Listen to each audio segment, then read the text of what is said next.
নমস্কার। ঠিক রাত 9টা আর আজ মঙ্গলবার, কিন্তু চারপাশে যা চলছে তাতে মঙ্গলময় ছবিটা সত্যি বড় কম। আর আমি যা বলি সত্যি বলি। আমার আপনার আজকের বাস্তবটা সত্যি কেমন সেটাই তো বলবো। পেট চলবে কি করে, পাবলিক খাবে কি, এই প্রশ্নের কোনো উত্তর নেই। নেতারা দেখুন খেউর করছেন, কেউ নিজের দলের নেতাকেই বিঁধছেন, আর কেউ একজনের নামে মামলা ঠুকে দিলেন ইসরায়েলের পতাকা নিয়ে। আরে দাদারা, দেশে আসুন, বাংলায় আসুন, বাংলার কথা বলুন। ওষুধের দোকানে যান কিংবা কোনো গৃহস্থের হেসেলে যান, সেসব আর কে ভাবছেন? দেখুন নেতারা কেমন ঝগড়া করে মরছেন।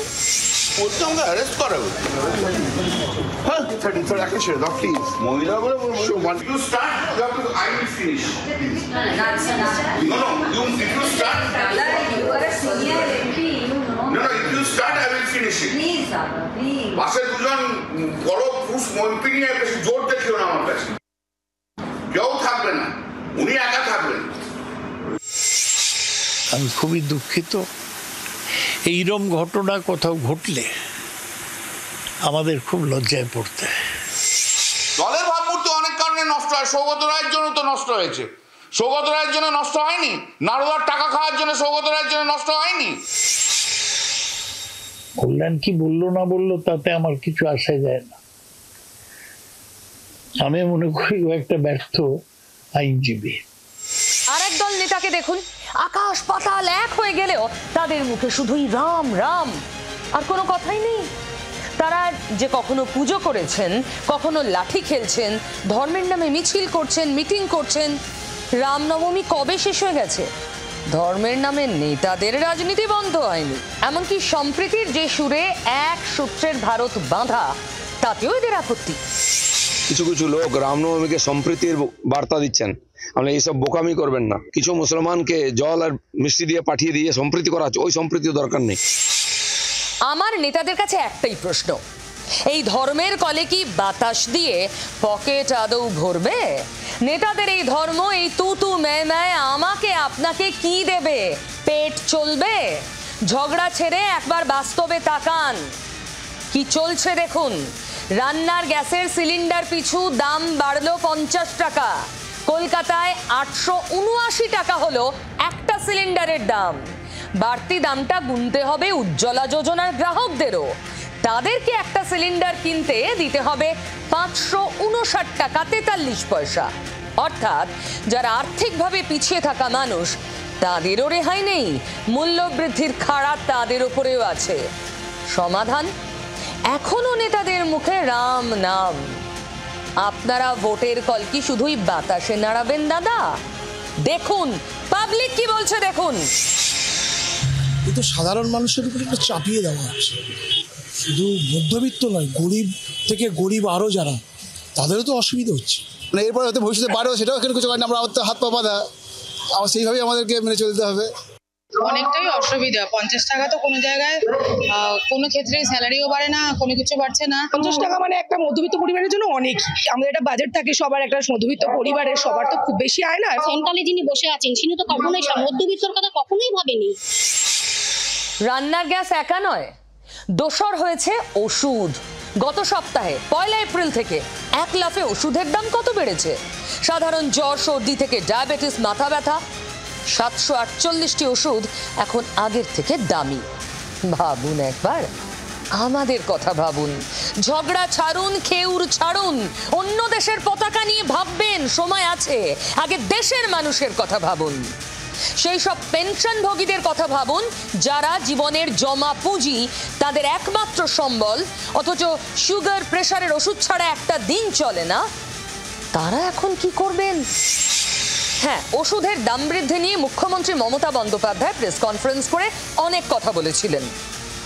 তারপর আর কেউ কোনো কথাই বলছেন না। রাম নারায়ণ ধর্মের মজে আছেন, দিনের পর দিন রাজনীতির রুটি ধর্মের তাপে সেঁকে চলেছেন। আরে ধর্ম কি পেট ভরাবে? ভোট আনতে পারে, তাতে আপনার লাভ, আমার কি লাভ? আমি তো ভোটার। মূল্যবৃদ্ধির কথা উঠলেই ওই দায়ে ঠেলাঠেলি প্লিজ বন্ধ করুন। আজকে বিশ্ব পরিস্থিতি এমন ডামাডোল চলছে, অর্থনীতি কাল কী হবে কেউ জানে না। তো সেই ডামাডোলের মধ্যে কিছু তো তার প্রভাব পড়ছে, বাড়ছে, ঘটছে। গ্যাস তো আমরা ইম্পোর্ট করি এবং সরকার সেটার দাম বাড়িয়ে দিলেন, মধ্যবিত্ত সবচেয়ে আঘাত পাবে, আমরা তীব্র নিন্দা করছি। আচ্ছা, নেতারা তারা কি মানুষদের কথা আদৌ ভাবেন? মানুষ মানে তো মান আর হুঁশ সম্বল করা মানুষ ভাবেন না, ভাবেন ভোটার মানে একটা নাম্বার। চলুন আমরা বরং একটু হিসেব কষে দেখে নিই প্রায় 13 বছর আগের একটা ভিডিও। इन्हीं के कालखंड में महंगाई कहां से कहां पहुंच गई। एक तरफ जीडीपी का गिरना, दूसरी तरफ इन्फ्लेशन का बढ़ना। महंगाई बढ़े और वो भी किस हालात से बढ़े, और उसमें भी दिल्ली की सरकार हर बार नई तारीख देती रहे। এরপর গঙ্গা, যমুনা, সাবরমতি দিয়ে অনেক জল গড়িয়েছে। সেদিন মূল্যবৃদ্ধি নিয়ে প্রশ্ন তোলা বিজেপির নেতা, গুজরাটের মুখ্যমন্ত্রী, গত প্রায় 11 বছর ধরে দেশের প্রধানমন্ত্রী। 2014 সালের মার্চ এলপিজি সিলিন্ডারের দাম ছিল 410 টাকা 50 পয়সা, অর্থাৎ গত 11 বছরে দাম বেড়েছে 468 টাকার বেশি। হ্যাঁ, এটাই আমার, আপনার, আমাদের আম জনতার বাস্তব। 11 বছর রান্নার গ্যাসের দামই বেড়েছে দ্বিগুণের বেশি। আমার প্রশ্ন, নেতারা কি এভাবেই সবটা ভুলে যান? ভোট আসে, ভোট যায়, প্রতিশ্রুতি দেন আর জানেন প্রতিশ্রুতি রক্ষা করার জন্য নয়। শুধু তো রান্নার গ্যাস নয়, জীবনদায়ী ওষুধ, চাল, ডাল, তালিকা লম্বা। নেতারা তো প্রতিশ্রুতি দিয়ে ভোটে জিতে লোকসভা, বিধানসভায় যান, কিন্তু পাবলিকের কি হয়, মানে ওই ভোটারের? ধর্মের গানে বাস্তবে খাবার চিড়ে ভেজা তো দূরের কথা, জোটানোটাই মুশকিল। আর যারা ধর্ম প্রকাশ্যে করছেন না, তারা নিজেরা খেউর করছেন। পাবলিকের কথা ভাববেটাকে? আপনারাই তো জনপ্রতিনিধি, ভোটটা তো আপনারাই নেন। আমি যা বলবো সত্যি বলবো, আর কাউকে ভয় না পেয়ে বলবো।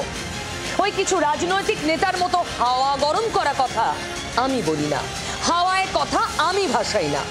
মানুষের দুর্দশার কথা আমি শুধু বলি না, একেবারে সোজা হেঁসেলের ছবি আপনাদের সামনে আনবো।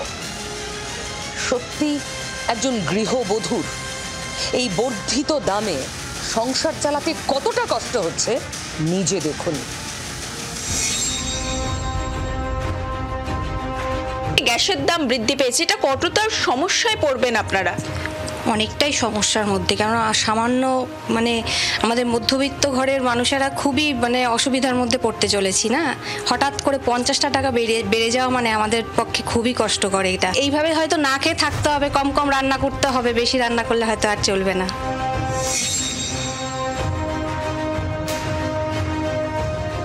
গ্যাস তো আমাদের একটা অতি গুরুত্বপূর্ণ নিত্য প্রয়োজনীয় জিনিস, সেখানে গ্যাস ছাড়া তো আমরা রান্নার কথা ভাবতেই পারি না।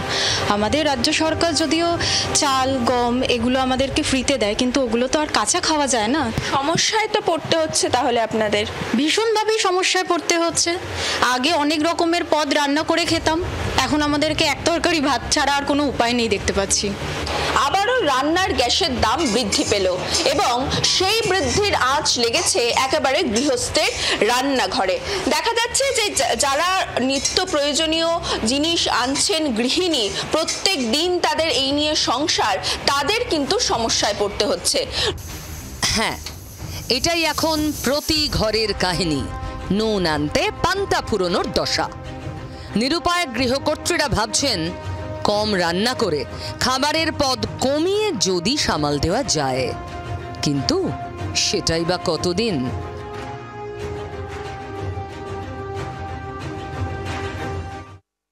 এর ওপর ভাবুন, যাদের চাকরি গেল সামলাবেন কি করে? কি ভয়াবহ দুঃসহ পরিস্থিতি ওদের। কিন্তু এসব নিয়ে তো ভাবতেই হয় না ওদের। কারি কারি মাইনে, সাংসদদের মাইনে কত বেড়েছে বলুন তো? 1 লাখ মাইনেটা 1 লাফে 1,24,000 হয়েছে। কখনো আপনার অফিসে এরকম ইনক্রিমেন্ট হয়েছে? 24,000 টাকা এককালীন বেড়েছে না। তাই ওদের তো ভাবতে হয় না সংসার চলবে কি করে, গ্যাসের দাম বাড়লে ভ্রু কোচকায় না। তাই ওরা সময় পান নিজেরা লড়তে, কারণ অন্য চিন্তা করতে হয় না তো, তাই না?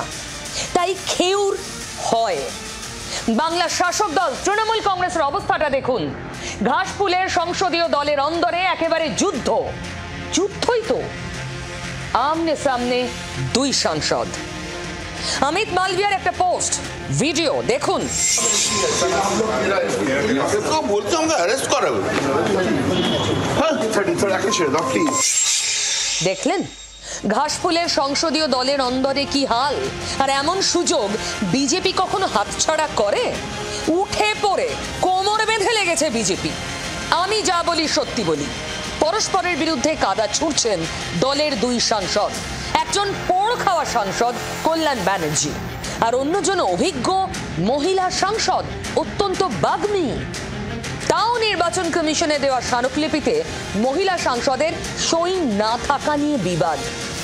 ভাবুন, শুধু সই নেই, তার জন্য তা ঘিরে সংঘাত হোয়াটসঅ্যাপ গ্রুপ থেকে ছাড়িয়ে পৌঁছে গেল দলনেত্রীর কাছেও। দলের সিনিয়র সাংসদ এবং মহিলা সাংসদের এই খেউর তৃণমূলের জন্য ভালো বিজ্ঞাপন কি? দলের ঝগড়া, দলীয় শৃঙ্খলা নিয়ে মমতা বন্দ্যোপাধ্যায়, অভিষেক বন্দ্যোপাধ্যায় একাধিকবার কড়া নির্দেশ দিয়েছেন। আশা করি কেউ নিজেদের মধ্যে কোনো ঝগড়াঝাটি করবেন না। যে ঝগড়াঝাটি করবেন তাকে আমি পার্টিতে স্থান দেব না। আমি এমএলএ, আমার কত ক্ষমতা। আমি দলের মুখপাত্র, আমার কত ক্ষমতা। আমি দলের সাংসদ, আমার কত ক্ষমতা। আমি টাউন চেয়ারম্যান, আমার কত ক্ষমতা দেখাতে গিয়ে আপনি দলকে ছোট করছেন। তারপরেও প্রকাশ্যে এই বিতণ্ডা। প্রশ্ন উঠবে না এরপর? প্রশ্ন বিজেপি করছে ছেড়ে দিন, বিজেপি তো করবেই, ওরা সুযোগের অপেক্ষায় থাকে। প্রশ্ন তো দলের মধ্যেই উঠছে।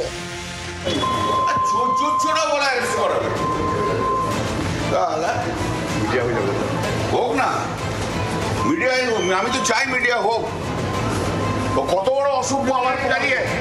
এবার তৃণমূল কংগ্রেসে গৃহযুদ্ধ। বর্ষিয়ান সাংসদ কল্যাণ বন্দ্যোপাধ্যায় ও এক মহিলা সাংসদের পরস্পরের বিরুদ্ধে কাদা ছোড়াছুড়ি নিয়ে শোরগোল পড়ে গেছে রাজনীতির মহলে।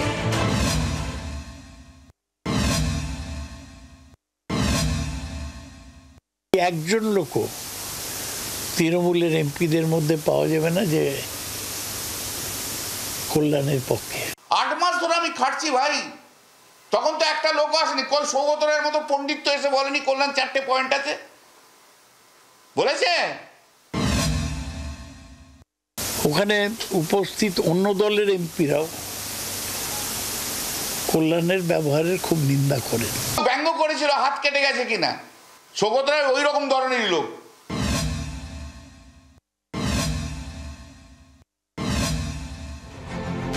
গত শুক্রবার নির্বাচন কমিশনে দেওয়া স্মারকলিপিতে মহিলা সাংসদের নাম না থাকা নিয়েই সূত্রপাত। তারপর বিবাদ সোজা সপ্তমে। প্রশ্ন উঠছে, এতে দলের ভাবমূর্তির অকল্যাণ হবে না তো? তৃণমূলের শ্রীরামপুরের সাংসদ কল্যাণ বন্দ্যোপাধ্যায় ও দলের এক মহিলা সাংসদের মধ্যে এভাবে কাদা পাক ছোড়াছুড়ির ভিডিও এবং সংসদীয় দলের হোয়াটসঅ্যাপ চ্যাটের স্ক্রিনশট সোশ্যাল মিডিয়ায় পোস্ট করেছেন বিজেপি নেতা অমিত মালভিয়া। পাশে দুজন বড় পুরুষ মন্ত্রী নিয়ে বেশি জোর দেখিও না আমার কাছে, আমার অনেক দেখা হয়ে গেছে। কিছুই না, সবাইকে কেটে দিতে হবে, কেউ থাকবে না, উনি একা থাকবেন। দুই তৃণমূল সাংসদের মধ্যে বিবাদ এতটাই চরমে উঠেছে যে সংসদীয় দলের হোয়াটসঅ্যাপ চ্যাটে মহিলা সাংসদকে ভার্সাটাইল ইন্টারন্যাশনাল লেডি বলে উল্লেখ করেছেন কল্যাণ। স্ক্রিনশট তুলে ধরে কল্যাণ বন্দ্যোপাধ্যায় কার দিকে ইঙ্গিত করছেন? প্রশ্ন অমিত মালভিয়ার। গত শুক্রবার নির্বাচন কমিশনের স্মারকলিপি দেয় তৃণমূলের প্রতিনিধি দল।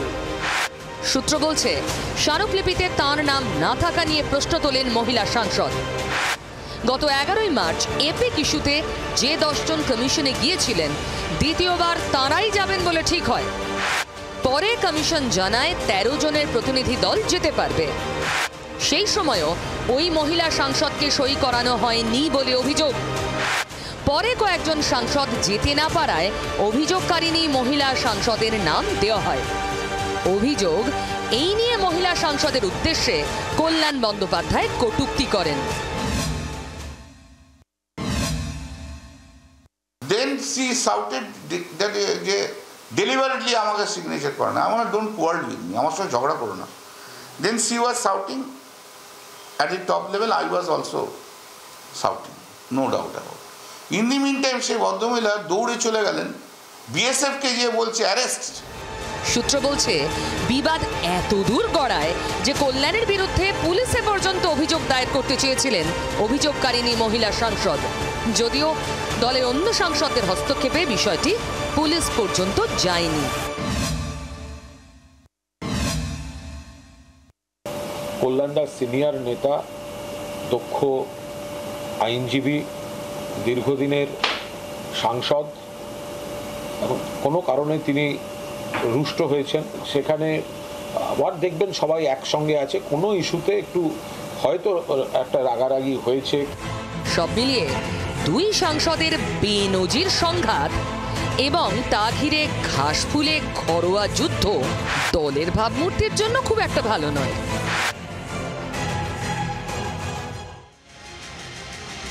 তৃণমূলের দুই সাংসদের বিতণ্ডা, কাদা ছোড়াছুড়ি।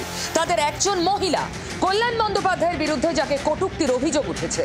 পরিস্থিতি সামাল দিতে হস্তক্ষেপ করতে হয়েছে দলের অন্য সাংসদদের।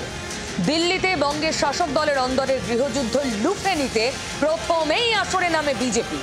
তাও বঙ্গ বিজেপির নেতৃত্বের কেউ নয়, কেন্দ্রের নেতা অমিত মালভিয়া। ঘাস ফুলে বেনজির গৃহযুদ্ধের ভিডিও, হোয়াটসঅ্যাপ চ্যাটের স্ক্রিনশট সোশ্যাল মিডিয়ায় তিনি ছেপে দেন।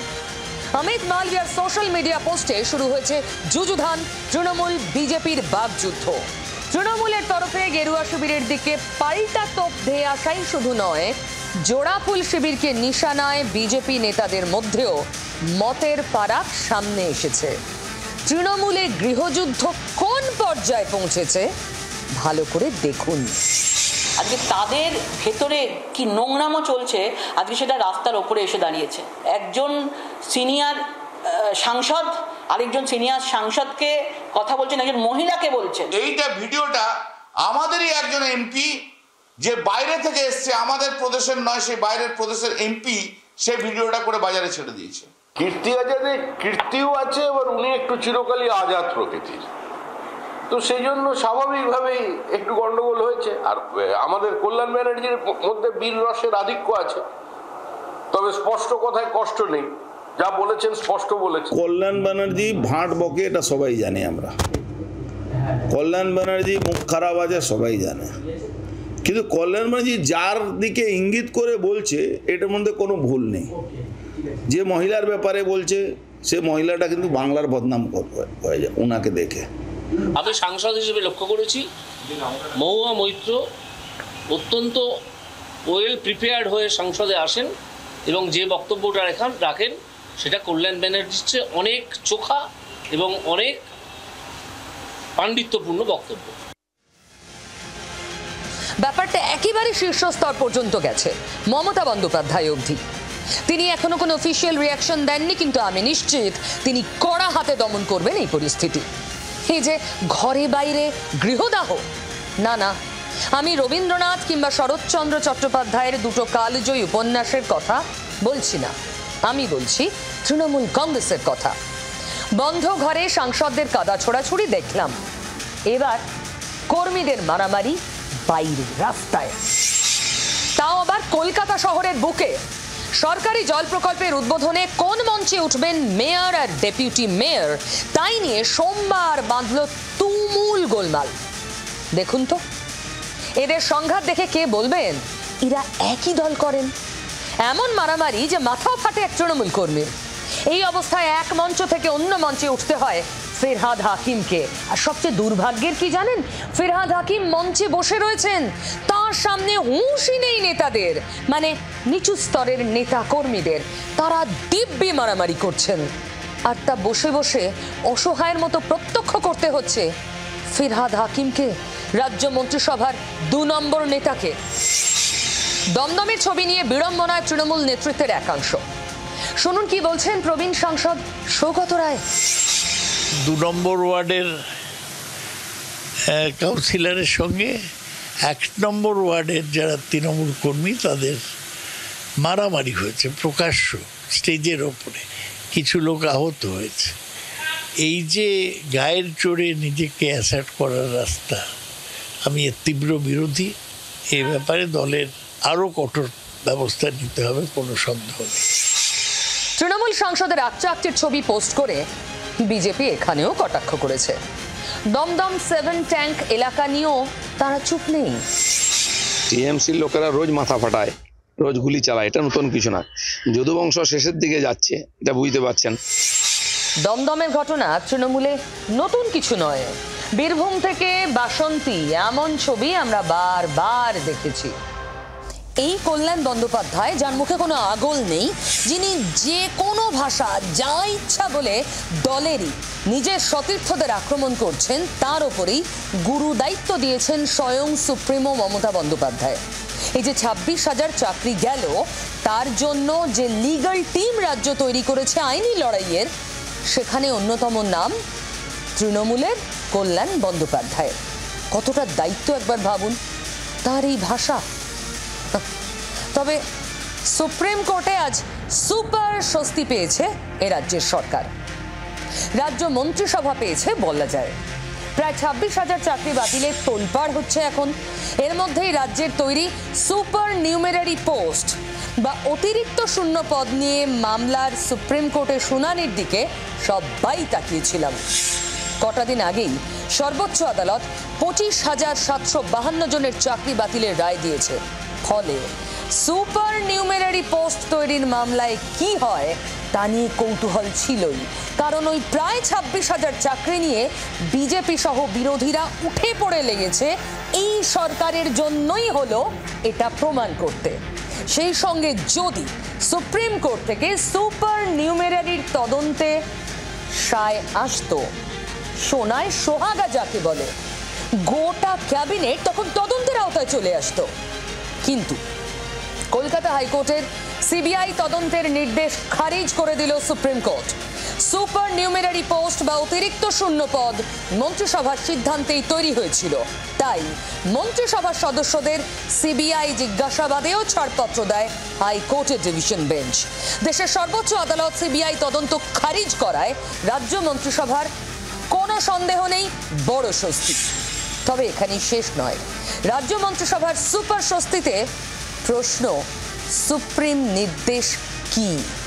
সুপার নিউমেরারি পোস্ট তৈরিতে ছাড়পত্র মানে যখন পরিস্থিতি মনে হবে হাতের বাইরে, অতিরিক্ত শূন্য পদ তৈরি করাই যেতে পারে। এখানেই তো খবর। আমি যা বলি সত্যি বলি। সিবিআই তদন্তের হাইকোর্টের নির্দেশ খারিজ করে আজ সুপ্রিম কোর্ট স্পষ্ট জানিয়ে দিল, ক্যাবিনেটের সিদ্ধান্তে হস্তক্ষেপ করা যায় না। ক্যাবিনেট যদি মেরিট দেখে সিদ্ধান্ত নেয় তাহলে হস্তক্ষেপ নয় বলে স্পষ্ট করে দিয়েছে সর্বোচ্চ আদালত। সুপ্রিম কোর্ট জানিয়েছে সুপার নিউমেরারি পোস্ট তৈরিতে প্রয়োজনীয় পদক্ষেপ নেওয়া হয়েছিল, রাজ্যপালের অনুমোদনও নেওয়া হয়েছিল। সুতরাং এতে আর আদালতের হস্তক্ষেপের কোনো প্রয়োজন নেই। মানে সুপার নিউমেরারি পোস্ট তৈরি অবৈধ নয়। অতিরিক্ত পদ সৃষ্টির কারণ ছিল অপেক্ষায় থাকা চাকরি প্রার্থীদের নিয়োগ। এসএসসির তরফে সুপার নিউমেরারি পোস্ট নিয়ে প্রথম পদক্ষেপ নেওয়া হয় বলেই সর্বোচ্চ আদালতে সওয়াল করেন আইনজীবী বিকাশ রঞ্জন ভট্টাচার্য।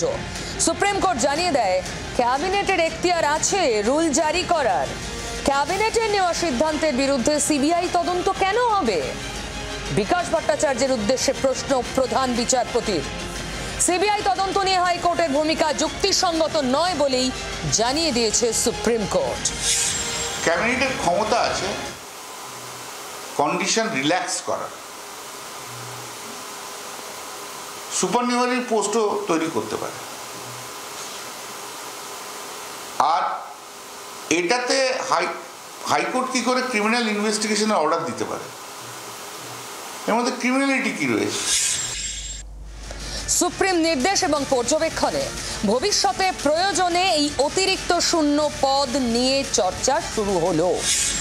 2022 সালে স্কুলে শিক্ষক নিয়োগে 6,800 অতিরিক্ত শূন্য পদ তৈরি হয়। এই সুপার নিউমেরারি পোস্ট তৈরি হয় রাজ্য মন্ত্রিসভার সিদ্ধান্তে। সেই নিয়োগের সিদ্ধান্ত বাতিল করে সিবিআই তদন্তের নির্দেশ দেয় হাইকোর্ট। সিবিআই তদন্তের নির্দেশ দিয়েছিলেন প্রাক্তন বিচারপতি অভিজিৎ গঙ্গোপাধ্যায়। রায়ের বিরুদ্ধে ডিভিশন বেঞ্চে যায় রাজ্য সরকার। ডিভিশন বেঞ্চ সিঙ্গল বেঞ্চের রায় বহাল রাখে। মন্ত্রিসভার সদস্যদের সিবিআই জিজ্ঞাসাবাদে ছাড়পত্র দেয় ডিভিশন বেঞ্চ। চ্যালেঞ্জ করে সুপ্রিম কোর্টে যায় রাজ্য। সুপ্রিম কোর্ট হাইকোর্টের দেওয়া সিবিআই তদন্তের নির্দেশ খারিজ করলো। রাজ্য একটা ডিসিশন নিয়েছে, সেই ডিসিশনটাতে তিনি সুবিধা নিতে আসতে সেই জন্যই একটা স্টেট ক্যাবিনেটের বিরুদ্ধে একটা সিবিআই ইনভেস্টিগেশন করবে, এটা পাঞ্চ নেই। সেই জন্যই ওই ডিরেকশনটাকে খারিজ করে দিয়েছেন। বলেছেন আর যা ডিরেকশন সুপ্রিম কোর্ট দিয়েছে, অন্যান্য হাইকোর্টে যা আছে সব যেমন চলছে সিবিআই ইনভেস্টিগেশনটা। গোটা মন্ত্রিসভাটা যদি জেলে চলে যায় তাহলে কি করে রাজ্য চলবে? অস্থিরতা তৈরি হবে। এটাই তৃণমূলের বক্তব্য ছিল। তার জন্য তারা কোটি কোটি টাকা খরচা করেছে, নামি দামি উকিলদের দাঁড় করিয়েছে, তারা মুক্তি পেয়েছে, তাদের সুরা হয়েছে। কিন্তু যে 26,000 ছেলে মেয়ের চাকরি চলে গেল আর যে 40,000 ছেলে মেয়ের চাকরি বিক্রি করে দেওয়া হয়েছিল, তারা কি পেল? শুধু খারিজই নয়, সুপ্রিম কোর্ট বিকাশ ভট্টাচার্যকে ফেডারেল স্ট্রাকচারের কথা মনে করিয়ে দিয়েছে।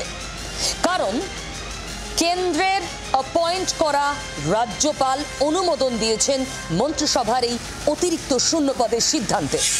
এই রায়ে আসার আলো দেখছেন উচ্চ প্রাথমিক চাকরি প্রার্থীরাও। 2022-এ ফিজিক্যাল আর ওয়ার্ক এডুকেশনের প্রায় 1700 চাকরি প্রার্থী উচ্চ প্রাথমিকে নিয়োগের সুপারিশ পান। শূন্য পদ মামলার জেরে আটকে ছিল তাদের নিয়োগ। তাহলে এবার নিয়োগ হবে, আশা তো করছেন চাকরি প্রার্থীরা। তবে চাকরিহারারা কি আশা করছেন? করলে তাদের আশা কি? তারা কি স্কুলে গেলেন মুখ্যমন্ত্রীর আহ্বান মেনে নিয়ে? দুরকম ছবি এসেছে। শিক্ষক শিক্ষিকারা কেউ কেউ স্কুলে গেলেন মুখ্যমন্ত্রীর আশ্বাস পেয়ে, অনেকে গেলেন না। তাদের প্রশ্ন, সুপ্রিম কোর্টের নির্দেশের পর স্কুলে গিয়ে আবার নতুন আইনি জটিলতায় ফাঁসবেন না তো? কোথাও আবার দোটানায় স্কুল কর্তৃপক্ষ। মুখ্যমন্ত্রীর আহ্বানে আতান্তরে থাকা চাকরি হারাদের একাংশ অবসরপ্রাপ্ত বিচারপতি অভিজিৎ গাঙ্গুলির দুয়ারে পৌঁছে গেলেন। চাকরি ফিরে পেতে জোরদার আন্দোলনের দাওয়াই দিলেন এই বিচারপতি, অবসরপ্রাপ্ত বিচারপতি। মুখ্যমন্ত্রীকে আক্রমণ করে প্রশংসা করলেন শিক্ষামন্ত্রীর, মুখ্যমন্ত্রীর ক্যাবিনেটের সদস্যের। তারপরই শটান রওনা দিলেন এসএসসির দফতরে। তিনি বর্তমান এসএসসি চেয়ারম্যানের সঙ্গে দেখা করবেন এই ইচ্ছা নিয়ে। দেখা হয়নি, বুধবার আবার যাবেন। নিয়োগ মামলা ঘিরে আলোড়ন শুরু হয়েছিল তার এজলাস থেকেই। সুরাহার খোঁজে এবার হাইকোর্টের অবসরপ্রাপ্ত বিচারপতি ও বিজেপির সাংসদ অভিজিৎ গঙ্গোপাধ্যায়ের দুয়ারে চাকরি হারাদের একাংশ। মঙ্গলবার দুপুরে বিজেপি সাংসদের সল্টলেকের বাড়িতে যান সংগ্রামী যৌথ মঞ্চের প্রতিনিধিরা। তাদের সঙ্গে ছিলেন চাকরিহারা কয়েকজন। উপস্থিত ছিলেন বিজেপির আইনজীবী নেতা কৌস্তব বাগচিও। চাকরিহারাদের সঙ্গে কথা বলে জোরদার আন্দোলনের দাওয়াই দেন অবসরপ্রাপ্ত বিচারপতি। সেই সঙ্গে যোগ্য অযোগ্য বাছাই না হওয়ার দায় ফের মুখ্যমন্ত্রী মমতা বন্দ্যোপাধ্যায়ের ঘাড়ে চাপান তমলুকের বিজেপি সাংসদ। যেভাবে মুখ্যমন্ত্রী মমতা ব্যানার্জি এদের হাত পা বেঁধে রেখেছেন এবং কিছুতেই এই যোগ্যদের লিস্ট পাবলিশ হতে দিচ্ছেন না রাজনৈতিক কারণে, কাছে তো সিবিআই এর দেওয়া এটা আছে, মাদার ডিস্কটা আছে, সেখান থেকে সেটা আপনি আপলোড করুন। এটা করতে দিচ্ছেন না মমতা ব্যানার্জি। সোমবার নেতাজি ইন্ডোরে চাকরিহারাদের সঙ্গে মুখ্যমন্ত্রীর বৈঠককেও ভাঁওতা বলে কটাক্ষ করেন অভিজিৎ। আমি কালকে মুখ্যমন্ত্রীর ওখানটা আমার মনে হয়েছে একটা নতুন ভাঁওতাবাজি চললো, নতুন ভাঁওতা দেওয়া হলো, এছাড়া কিচ্ছু নয়। কারণ উনি যে বললেন আপনারা স্কুলে যান, আপনাদের চাকরি কি কেউ খেয়েছে, চাকরি কি কেউ টার্মিনেট করেছে, আপনারা স্কুলে যাবেন, এর চেয়ে বড় বেআইনি কথা আমি জীবনে শুনিনি। এদিন কথায় কথায় মুখ্যমন্ত্রীকে আক্রমণ করলেও শিক্ষামন্ত্রী ব্রাত্য বসু সম্পর্কে কিছুটা হলেও প্রশংসার সুর শোনা গেল বিজেপি সাংসদের গলায়। একটা অ্যাপিল থাকবে আইন শিক্ষামন্ত্রী এবং আমাদের স্কুল সার্ভিস কমিশনের যিনি চেয়ারম্যান তার কাছে, যে তারা যেন বিদ্রোহ ঘোষণা করেন। মুখ্যমন্ত্রী যা বলছেন তা যেন তিনি না মানেন একটা অটোনমাস বডির চেয়ারম্যান হিসেবে। শিক্ষামন্ত্রীকেও এই আবেদন করব যে আপনি রাজনীতির ঊর্ধ্বে উঠে আপনি একজন আদতে বামপন্থী মানুষ। অভিজিৎ গাঙ্গুলি তিনি যখন জাস্টিস ছিলেন তখন তিনি অনেকটা পলিটিশিয়ানদের মতো কথা বলতেন। আর যখন উনি সাংসদ হলেন, রাজনীতিবিদ হলেন, তখন উনি বিচারপতির মতো করে কথা বলছেন। যে উনি একসময় চেষ্টা করেছিলেন বা ভালোবাসেন থিয়েটারে অ্যাক্টর হওয়া। উনি যদি অভিনেতা হতে কখনো চেয়ে থাকেন, ওনার জানা উচিত যে একজন প্রকৃত অ্যাক্টরের বোঝা উচিত যে কোনটা কার পার্ট। এদিন চাকরিহারাদের নিয়ে শটান সল্টলেকের এসএসসি দপ্তরে পৌঁছে যান অভিজিৎ গঙ্গোপাধ্যায়। যদিও এসএসসি চেয়ারম্যান সিদ্ধার্থ মজুমদারের দেখা পাননি। শেষমেশ বুধবার ফের এসএসসি দপ্তর অভিযানের হুঁশিয়ারি দিয়ে ফিরে যান বিজেপি সাংসদ। যতটুকু খবর পাচ্ছি, বুধবার দিনভর রাজ্য জুড়ে নিজেদের আন্দোলন, নিজেদের ভাষাকে আরো জোরালো করবেন চাকরিহারারা। আচ্ছা, তৃণমূল কি করবে? তৃণমূল তো আগেই বলে দিয়েছে বুধবারই রাস্তায় নামবে তারা। যোগ্য চাকরিহারাদের সুরাহা করতে পথে থাকবেন তৃণমূলের নেতারা, ছাত্র যুব নেতারা। একটা কথা আমি হলফ করে বলতে পারি, এই চাকরিহারাদের নিয়ে রাজনীতি হবেই। সব পক্ষ বলছে আমরা তোমাদের পাশে।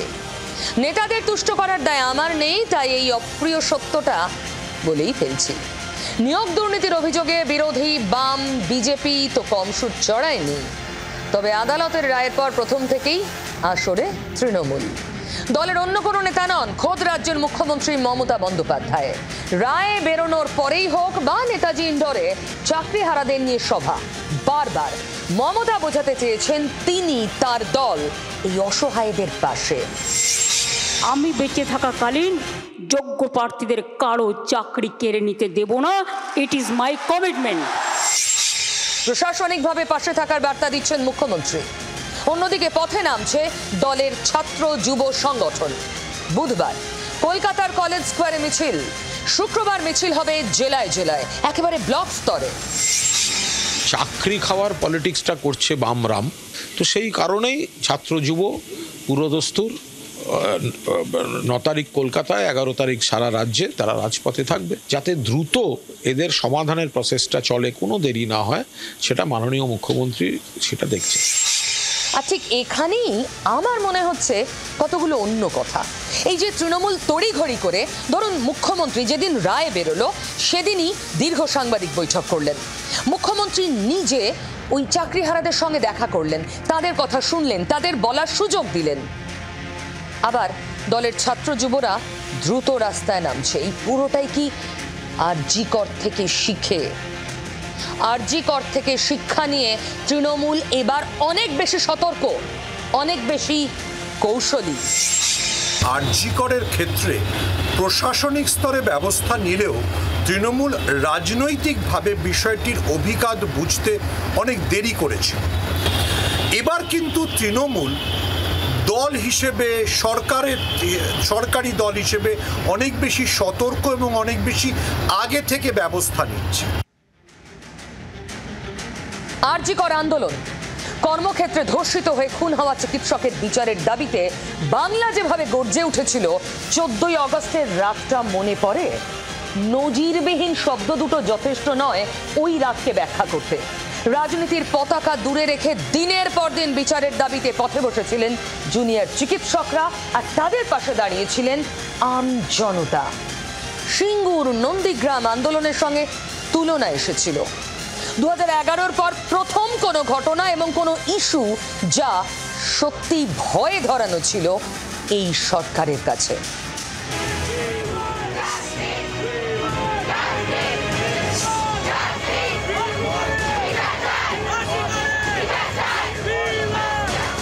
দাবি একটাই, বিচার চাই। শহর থেকে মফস্বল, রাজপথে সেদিন ছিল শুধুই সুবিচারের স্লোগান।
কিছু তৃণমূল নেতার মন্তব্য।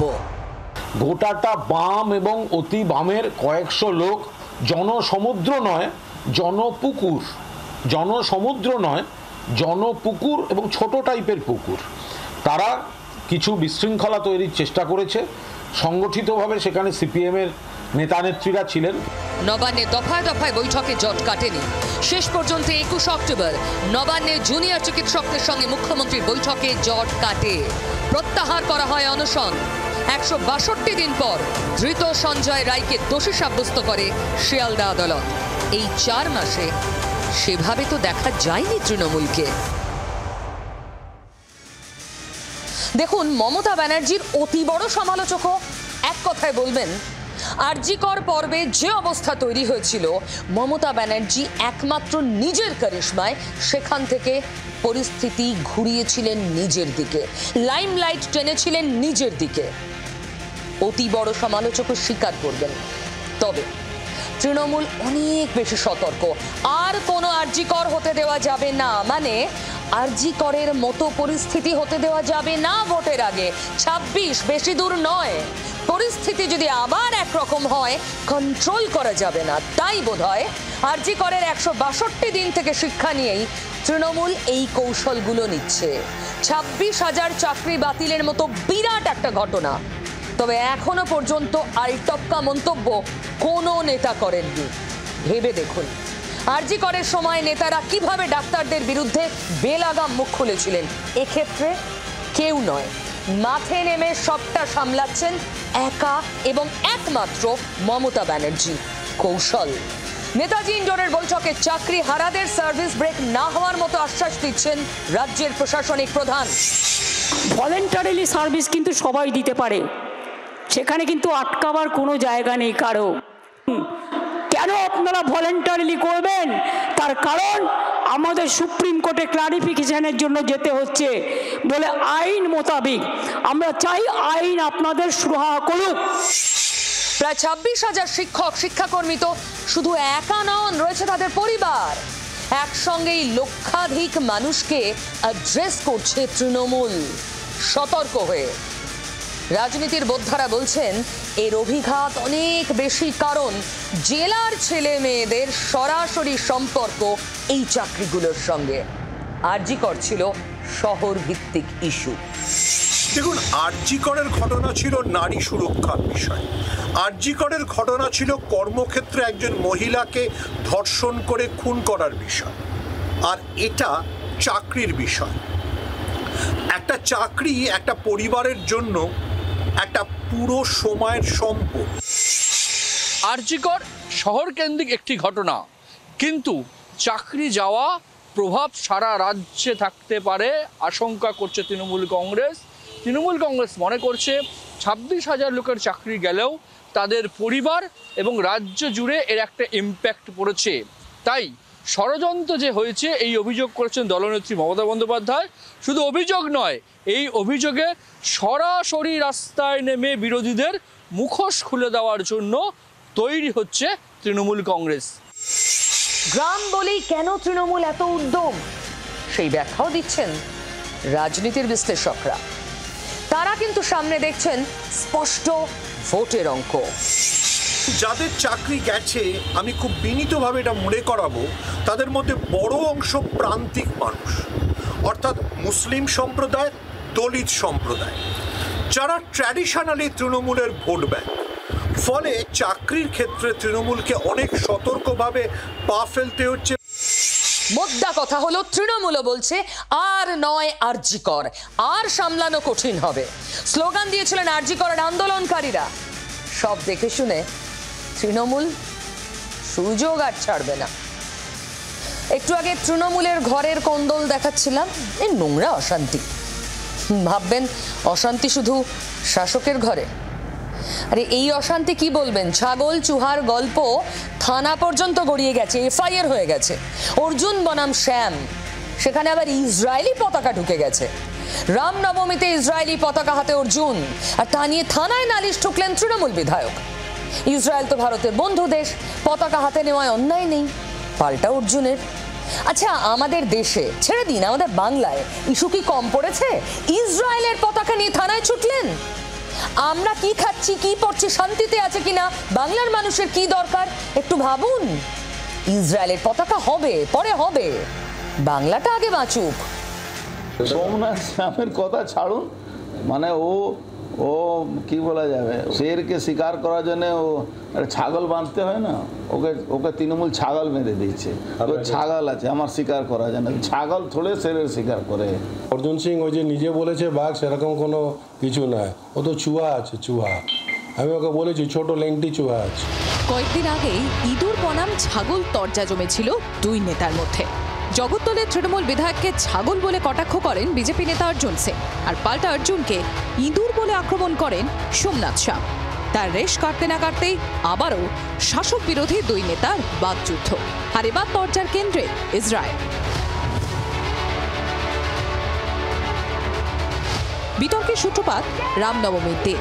ওই দিন অর্জুনের এক হাতে দেখা যায় গেরুয়া পতাকা, আর অন্য হাতে তুলে নেয় ইসরায়েলের পতাকা। তাতেই শুরু হয় বিতর্ক।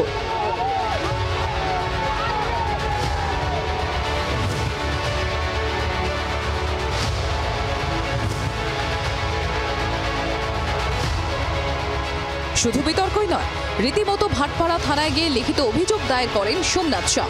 ব্যারাকপুর শিল্পাঞ্চলে বিশৃঙ্খলার অভিযোগ তুলে সরব হন সোমনাথ।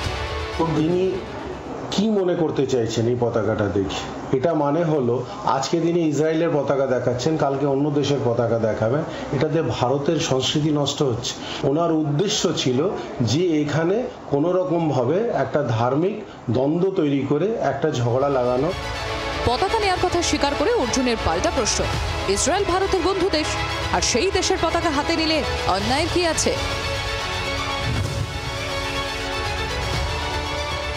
প্রাক্তন সাংসদ ইসরায়েলে ঝান্ডা নিতে পারবো না কেন? ইসরায়েল আর ফিলিস্তিনের যুদ্ধের মধ্যে ভারতবর্ষের মুসলমানদের কষ্ট হয়ে ইসরায়েলে ফিলিস্তিনের ঝান্ডা নিয়ে তারা রাস্তায় নেমে যায়।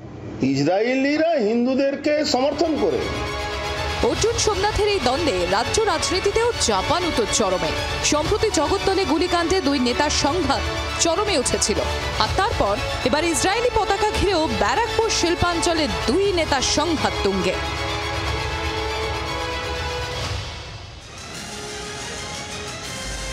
একদম শুরুতে ধর্ম আর নেতারা ধর্মের বাইরে বেরোতে চাইছেন না বলছিলাম না? ধর্মের আগুন কিরকম আজ জঙ্গিপুরের ছবি দেখলে বুঝবেন।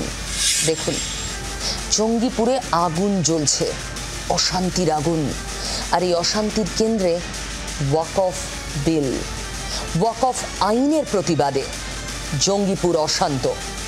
অবরোধ হটাতে গেলে পুলিশের সঙ্গে ধস্তাধস্তি হয়, পুলিশের গাড়ি ভাঙচুর করা হয়, বড় বড় থানিট মেরে পুলিশের গাড়ি উল্টে দেওয়া হয়, তারপর আগুন লাগিয়ে দেওয়া হয় পুলিশের গাড়িতে।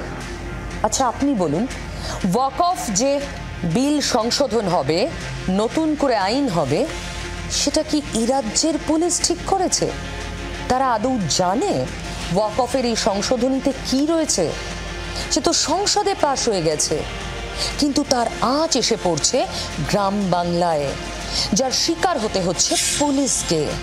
যে আগুন জ্বলছে সেটা শুধু একটা পুলিশের গাড়িতে লাগা আগুন নয়, যে আগুন জ্বলছে সেটা অশান্তির আগুন, আর এই অশান্তিটা ধর্মের হাত ধরে ঢুকছে। একটা নির্দিষ্ট সম্প্রদায়ের মানুষ ভীত সন্ত্রস্ত, তারা প্রতিবাদ করতে গিয়ে এরকম অশান্তির চেহারা হচ্ছে কেন? এই জন্যই বলি, ধর্মের পথ রাজনীতির পথ হতে পারে না। ধর্মকে যদি রাজনীতির ময়দানে টেনে আনতে হয়, তাহলে যা হওয়ার তাই হচ্ছে। ধর্মকে ধর্মের জায়গায় থাকতে দিন। মানুষের ধর্মাচরণ, মানুষের ধর্মবিশ্বাস একান্ত ব্যক্তিগত, সেই স্বাধীনতাটুকু কেড়ে নেওয়ার অধিকার কারোর নেই, কারোর না। আর যদি আগুন এভাবে জ্বলে, সেই আগুন কিন্তু বেছে বেছে রাজনীতির রং দেখে পোড়াবে না, সেই আগুনে পুড়ে মরতে হবে সবাইকে। তাই আগুন লাগানোর আগে ভাবুন, 10 বার 100 বার ভাবুন। ধর্ম নিয়ে রাজনীতির খেলা প্লিজ খেলবেন না। ধর্ম আমাদের একান্ত ব্যক্তিগত, ব্যক্তিগত পরিসরেই সেটাকে থাকতে দিন, রাজনীতির মাঠে টেনে আনবেন না। সবাইকে বলছি, কাউকে পরোয়া না করে বলছি, কারণ আমি যা বলবো সত্যি বলবো। কাউকে তুষ্ট করার দায় আমার নয়। রোজের মতোই খুব গুরুত্বপূর্ণ কয়েকটা খবর থাকে, যা এক ঝলকে আপনাদের দেখিয়ে দিব।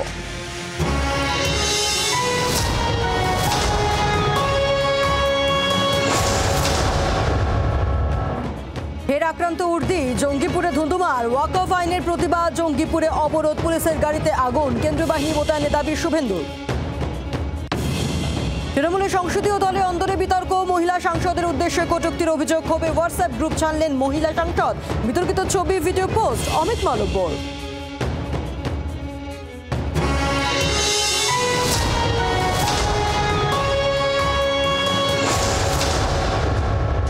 আরও একটা জল্পনা রাজ্য রাজনীতিতে।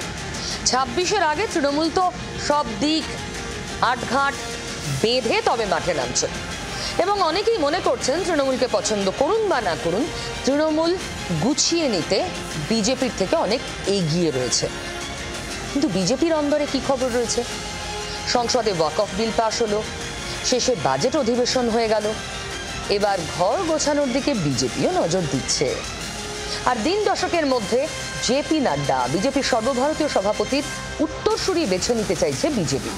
কিন্তু বিজেপির স্ট্রাকচার অনুযায়ী আগে রাজ্যগুলোতে সভাপতি ঘোষণা করে দিতে হবে। তাই দিন দশকের মধ্যেই এই স্ট্রাকচার মেনে বিজেপির যে সমস্ত রাজ্যগুলোতে সভাপতি নতুন করে বাছা হয়নি, পেন্ডিং রয়েছে, সেগুলো শেষ হয়ে যাবে। 30 মার্চই নাগপুরে আরএসএস এর সদর দপ্তরে গিয়েছিলেন মোদি। সূত্র বলছে সেখানেই মোহন ভাগবতের সঙ্গে দলের সর্বভারতীয় সভাপতি নির্বাচন নিয়ে আলোচনা হয়েছে তার। কে বসবেন নাড্ডার কুর্সিতে? কয়েকটা নাম। প্রথম ধর্মেন্দ্র প্রধান, দ্বিতীয় ভূপেন্দ্র যাদব এবং তৃতীয় প্রহ্লাদ যোশী। তবে এসবের আগে বিজেপির কাছে বড় হার্ডল সব রাজ্যের সংগঠনকে সাজিয়ে নেওয়া। বাংলা অন্যতম, সামনে ভোট। এই তো জেলা সভাপতি নির্বাচন নিয়ে এত গোলমাল, রাজ্য সভাপতি বদল হলে কি হবে সেটাই নাকি চিন্তা পদ্ম শিবিরের। গোষ্ঠীদ্বন্দ্ব বেড়ে যাবে।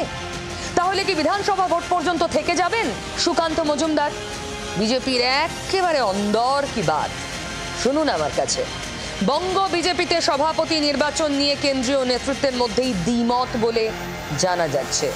এক পক্ষ বলছেন বিধানসভা নির্বাচন পর্যন্ত থেকে যান সুকান্ত মজুমদার, ভোটের আগে অন্য নেতাকে দায়িত্ব দিলে গোষ্ঠী কোন্দল বাড়বে। পাশাপাশি নতুন নেতার দায়িত্ব বুঝতে সময় লাগবে, ভোটের আগে সেটা সময় নষ্ট ছাড়া কিছুই নয়। সুকান্ত মজুমদার কেন্দ্রের প্রতিমন্ত্রী, ফলে তার ওপর দায়িত্ব থাকলে বোঝা বাড়বে, এই মত আবার অন্য পক্ষের। সুকান্ত মজুমদার নাকি অন্য কেউ? কে হবে বিজেপির এ রাজ্যের নয়া সভাপতি? একাধিক নাম ঘোরাফেরা করছে। যদি সুকান্ত মজুমদার না থাকেন তাহলে দৌড়ে কারা? আসুন একে একে দেখি।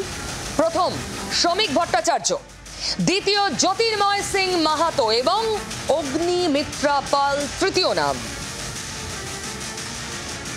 এইভাবেই নির্ভয়ে কাউকে পরোয়া না করে যা বলবো সত্যি বলবো, রোজ রাত 9টায়। দেখতে থাকুন জি 24 ঘন্টা। বাংলার আওয়াজ, বাঙালির আবেগ, জি 24 ঘন্টা।